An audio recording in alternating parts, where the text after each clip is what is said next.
नमस्कार, स्वागत है आपका हमारे चैनल में एजुकेशन फॉर नॉलेज में। मैं राकेश। आज के इस वीडियो में झारखंड का इतिहास, आधुनिक इतिहास यानी मॉडर्न हिस्ट्री ऑफ झारखंड हम लोग देखेंगे। और हमारा टॉपिक चल रहा था झारखंड का जनजातीय विद्रोह।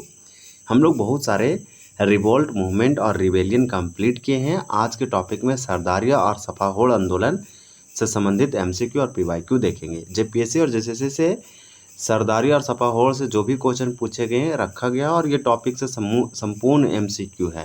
आने वाला समय में आपको ज़रूर देखने को मिलेगा झारखंड के तमाम एग्जामों से संबंधित जितने भी एग्जाम होगा, इस टॉपिक से अगर क्वेश्चन पूछा जाएगा तो आपको यहीं से देखने को मिलेगा। ये वीडियो में आप प्रैक्टिस और रिविज़न कर सकते हैं। आप खुद से ट्राई कीजिए। इसमें टोटल 17 प्रश्न है और दोनों आंदोलन से संबंधित, और खुद आप ट्राई कीजिए कि आपका कितना आंसर आ रहा है। आप आंसर को थिंक कर सकते हैं मेरे से पहले। इसके बाद अगर आप रिवीजन करते हैं तो चीज़ें आपको रिमेंबर होंगे, यानी याद होगा आपको, तो चीज़ लर्न होगा, फिर से समराइज़ हो जाएगा। तो देखिए, हमारा पहला भाग में पार्ट में दिया है भाग 1 में सरदारी आंदोलन यानी सरदारी मूवमेंट, और इसका पहला प्रश्न है, आप यहाँ पे साफ साफ देख रहे होंगे स्क्रीन में। सरदारी, देखिए सरदारी आंदोलन की शुरुआत कब हुई थी। 1 का आंसर आपका ये होगा 1858 से लेकर 1895 ईस्वी तक। काफ़ी लंबा सालों तक काफ़ी लंबा आंदोलन था, मूवमेंट था। तो सरदारी आंदोलन 1858 से 1895 ईस्वी तक चला। अगर ईयर निकालेंगे तो आपका कितना हो जाएगा, आप इसे देख लीजिए। आपका 35 से 36 यानी कि अप्रोक्स मान के चलिए 40 ईयर के आसपास सरदारी आंदोलन चला था। इस प्रकार से आप इसे ज़रूर याद रखिएगा, मोस्ट इम्पॉर्टेंट है। फिर देखिए, सरदारी आंदोलन को और किस नाम से जाना जाता है। तो सरदारी आंदोलन को और किस नाम से जाना जाता है, 100 क्वेश्चन पूछा जा रहा है। तो यहाँ पे 2 का करेक्ट आंसर आपका ये होगा, मुल्की और मिल्की आंदोलन कहा जाता है। सरदारी आंदोलन को मुल्की और मिल्की आंदोलन कहा जाता है। इसका दूसरा नाम है सरदारी आंदोलन। ये 40 सालों तक चला, 1858 से लेकर 1895 ईस्वी तक। और सरदारी आंदोलन इसके बाद तो ख़त्म हो गया, लेकिन सरदारी आंदोलन का ही विस्तार माना जाता है उलगुलान विद्रोह, बिरसा मुंडा आंदोलन। ये भी आप याद रख सकते हैं। जैसे जैसे प्रश्न आएगा आपका ये टॉपिक क्लियर होता चला जाएगा। सरदारी आंदोलन कितने चरणों में चला था। 3 का आंसर आपका सी हो जाएगा, 3 चरणों में। आप याद रखिएगा, सरदारी आंदोलन 3 चरणों में चला था। अब यहाँ पे टोटल 3 फेज था, 3 स्टेप था। सरदारी आंदोलन में हड़पे गए जमीन वापस पाने हेतु कोल सरदारों ने लगभग कितने वर्षों तक आंदोलन किया। तो सिंपल आपका यहाँ पे करेक्ट आंसर 4 का बी हो जाएगा, 40 वर्षों तक। हम आपको बताए थे कि लगभग 40 वर्ष आपको मानना पड़ेगा। सरदारी आंदोलन में हड़पे गए जमीन वापस पाने के लिए कोल सरदारों ने 40 वर्षों तक आंदोलन किया, जो कि अपने आप में ये इतिहास बन गया। सरदारी आंदोलन निम्नलिखित में से किन कारणों से हुआ था। तो सरदारी आंदोलन होने का मेन रीज़न क्या है। 5 का आंसर आपका डी होगा, बी एंड सी दोनों है। जैसे में बेगार बलात्कार श्रम बाल श्रम लागू किए जाने के विरुद्ध असंतोष, बिचौलियों द्वारा गैर कानूनी ढंग से किराए में वृद्धि। तो ये दोनों आपका रीज़न है सरदारी मूवमेंट। सरदारी आंदोलन के संबंध में कौन सा कथन सही है। तो 6 का आंसर डी होगा, उपरोक्त सभी कथन सही है, यानी all option true and correct हो जाएगा। सारे ऑप्शन सही है। पहला, प्रथम चरण भूमि आंदोलन के रूप में था। दूसरा चरण जो है पुनः स्थापना आंदोलन के रूप में था, और तीसरा चरण राजनीतिक आंदोलन के रूप में था। तो याद रखिएगा, सरदारी आंदोलन प्रथम चरण भूमि आंदोलन के रूप में, तीसरा चरण राजनीतिक आंदोलन के रूप में, और दूसरा चरण पुनर्स्थापना आंदोलन के रूप में।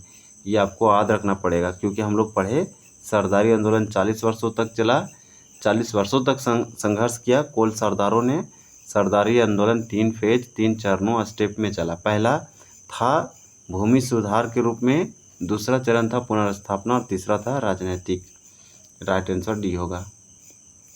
कोल विद्रोह के समय कोल सरदार काम करने हेतु कहाँ चले गए थे। तो कोल विद्रोह कब हुआ था, ये डेट याद रखिए, 1831 से 32 में हुआ था।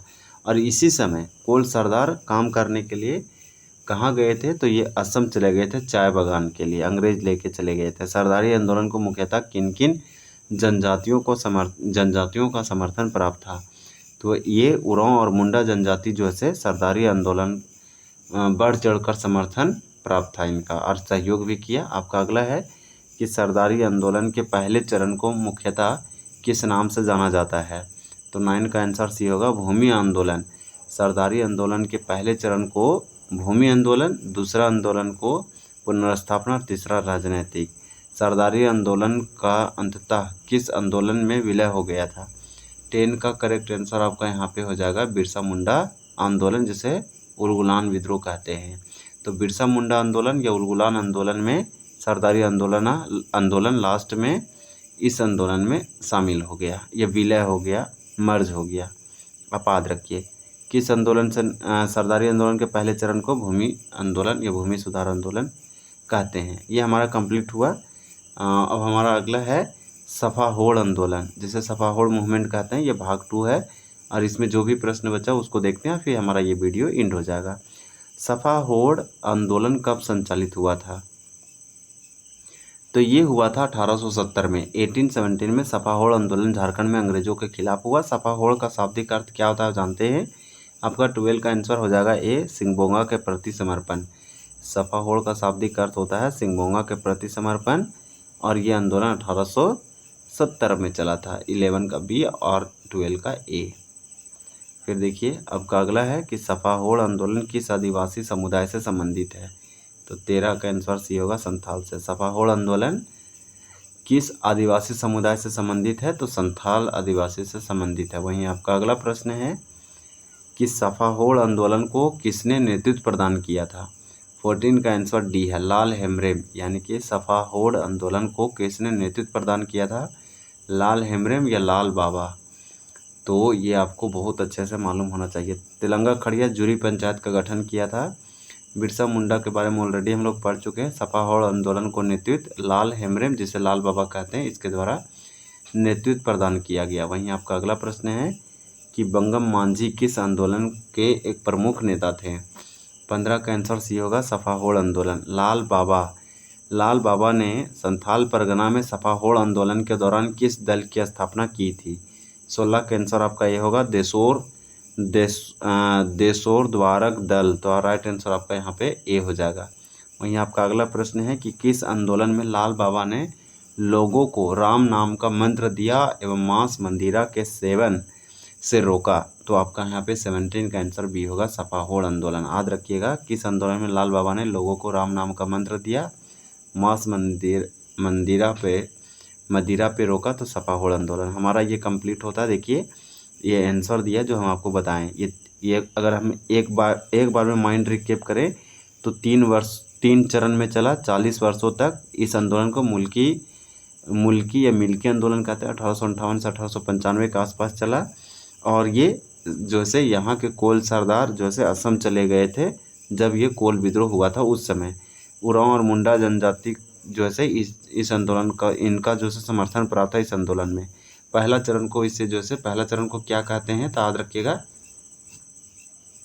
पहला चरण को भूमि सुधार आंदोलन के नाम से जाना गया। फिर इस प्रकार से दिया गया और बहुत ही सिंपल है। हाँ, इसका नेतृत्व किसने किया था? लाल बाबा यानी कि लाल हेमब्रम ने किया था। तो चलिए मिलते हैं अगले पार्ट में। वीडियो देखने के लिए बहुत बहुत धन्यवाद। जय हिंद, जय जोहार।